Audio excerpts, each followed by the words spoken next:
Yo mga idol, kamusta? Sports Talk PH nga pala. Ang pahayag ni Tapales, pag-usapan natin yan mga idol. Ngunit bago ang lahat ay huwag kakalimutang mag-subscribe at i-click ang notification bell button for more sports talk.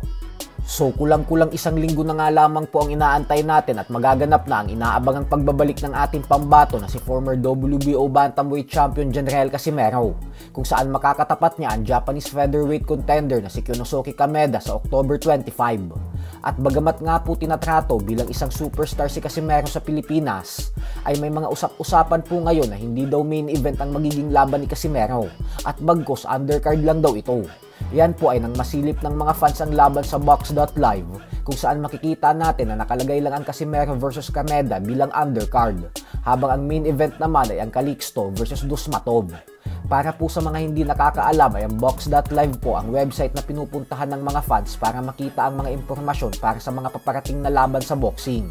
Pero ganun pa man nga po ay naniniwala pa rin ako na si Casimero ang magsisilbing main event at baka nagkamali lang ang Box Live dito. Sa kabilang banda naman mga idol ay sa naging interview nga po ng ating kaibigan na si Pau Salud ng Pauka Sports sa ating pambato na si former Unified IBF and WBA Super Bantamweight Champion Marlon Tapales, ay sinabi po ni Tapales na wala siyang nakikitang makakatalo kay Japanese monster na Oya Inoue sa 122-pound Super Bantamweight Division maliban sa kanya kung maglaban ulit sila. Pero ang bakbakan umano sa pagitan ni Inoue at Junto Nakatani ay nakikita niya bilang 50-50 fight. Bukod dyan ay sinabi din ni Tapales na kating-kating na daw talaga siyang makalaban ulit sa isang world title fight. Sige, ito. Inoue Nakatani. Yung magandang laban yan. Yan, anong masasabi mo dyan? Ito na ba ang makakatalo kay Inoue? Sa akin sir, 50-50 din yan kasi magaling din si Nakatani, saka mahaba, may lakas din.